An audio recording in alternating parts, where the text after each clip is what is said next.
We're back. Yes, we are. We're here. We're continuing to talk about characteristics of the church.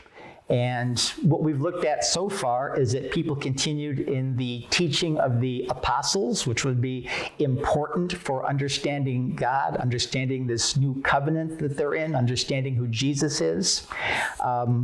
We're finding, too, that the doctrine applies to lifestyle in Colossians chapter 3. Phil read a lengthy section that correlates the work of Jesus to the practical implication for a believer's lifestyle.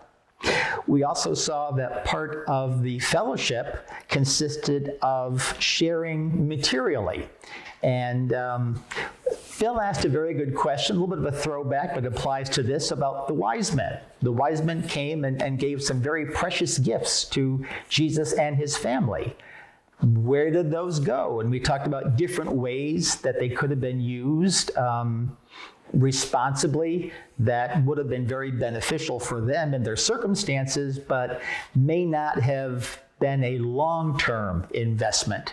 The Jewish people didn't really have a lot of investments at the time. Investments like what? Well, it's like we buy CDs and we can invest in the stock market.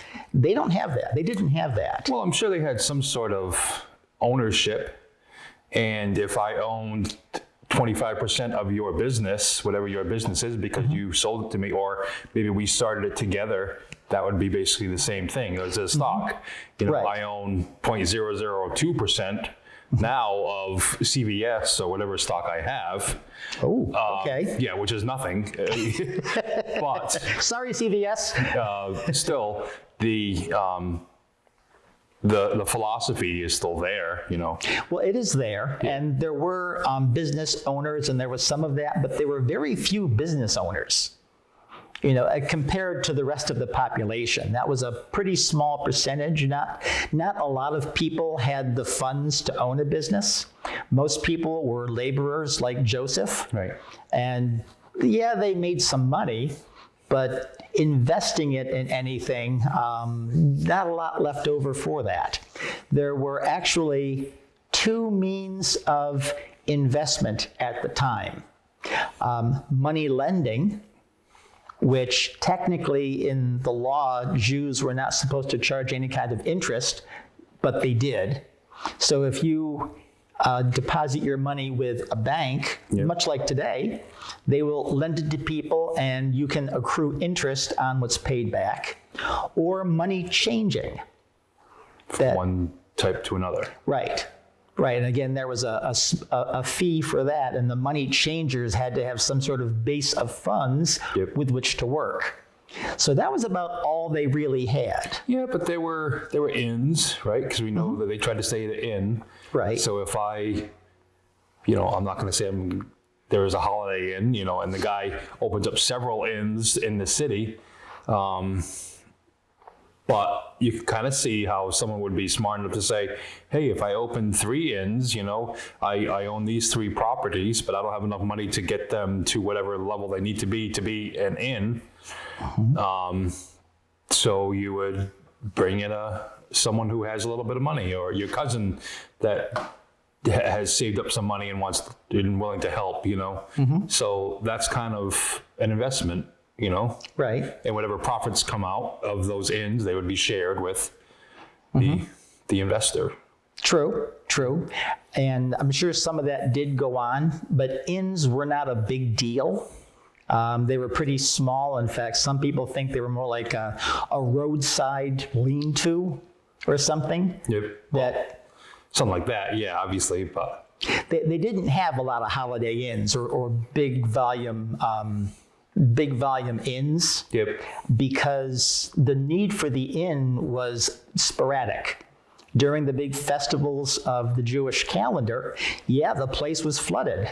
Right. And then when it was done, everybody went home and the place was quiet for a couple months until another feast came and they're flooded for a week.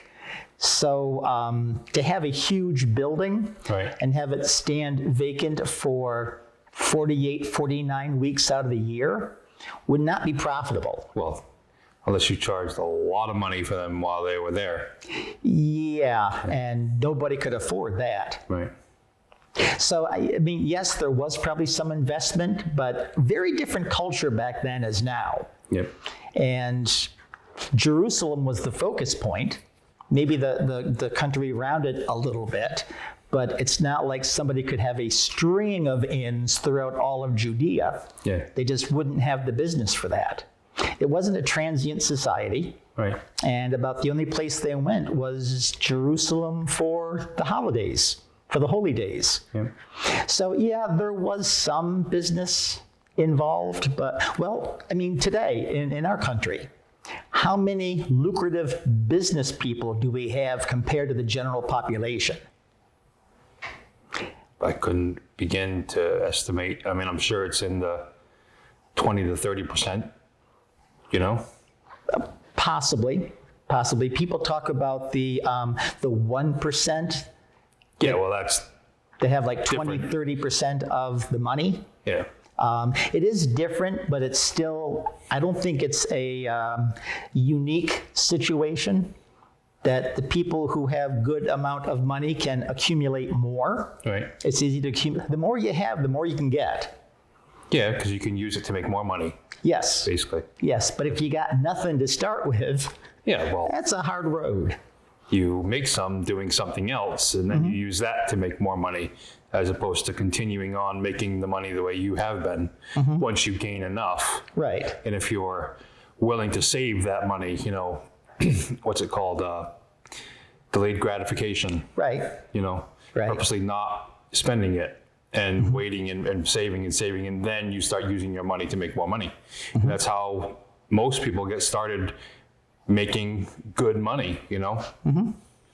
True. It's not True. just relying on those 1% to give you something or to, you know, be in that mix. It's more of just being not really wise, because I guess you got to be somewhat smart, you know, but you've got to be not, you know, dedicated to that goal of saving that money. So, Well, yeah. And this is our installment of Bible economics.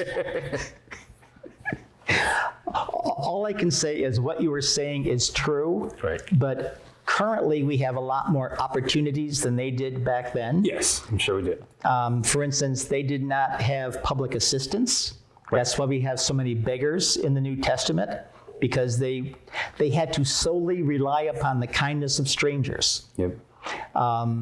Again, there weren't a lot of business opportunities, not a lot of huge business opportunities. They didn't have monopolies. About the only monopoly they had actually was the temple. We'll say the church, yeah. Yeah, well, I'm going to say the temple, Yep. because churches were not big income places. But the temple and the people that ran the temple, for instance, if you were coming to do a sacrifice, Yep. the animal you want to sacrifice had to be approved by the priests. Ever try to lead a cow about 100 miles through poorly kept roads, dirt roads? Right. It's going to get a Quiet nick. when you get there. Yeah, so you pull up and the priest says, "Oh, there's a scratch here. Your animal isn't qualified, but I have a very nice animal right here for 3 times the market price." Yeah. I'm not sure if it was 3 times the market price, but they had the monopoly.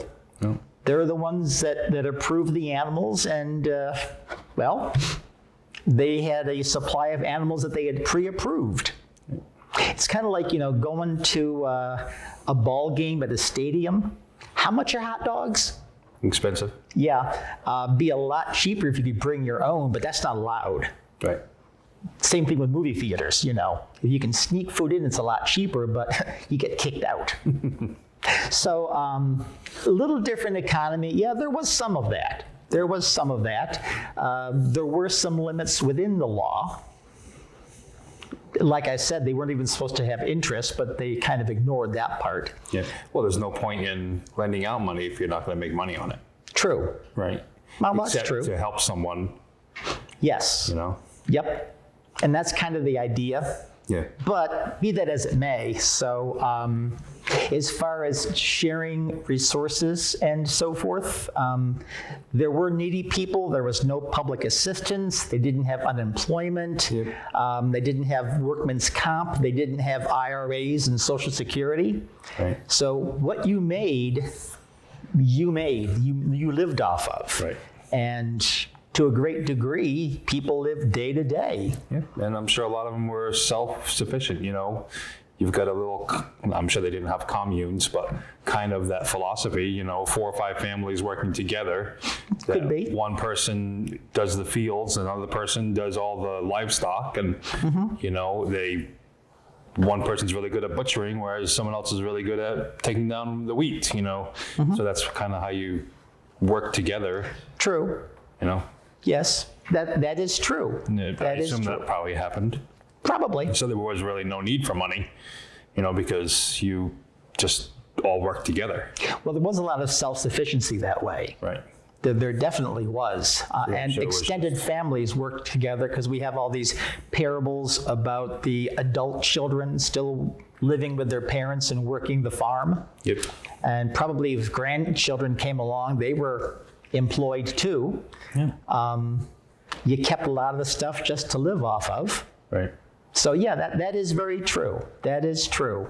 But I'm still going with the idea that those who were affluent were very few. So, Yeah. but some of those who were affluent were sharing. They were sharing. They were some landowners and so forth. Okay. So yes, sharing economically. Verse in Corinthians, Paul is talking to the congregation there, and it's not really an up with people or a flattery verse.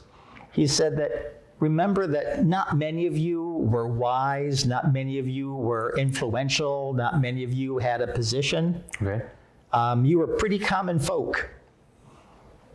And there were a few, obviously, who were, Right. but for the most part, they were on the other end of the spectrum. And that gives us a glimpse into the economic situation, I think. Yeah, there were some affluent people, Yeah. but not the majority of the population. Right. So, sharing materially, part of fellowship. And also Phil's pep talk for bettering yourself in our economic climate. Yes. Get out there, guys. Yeah.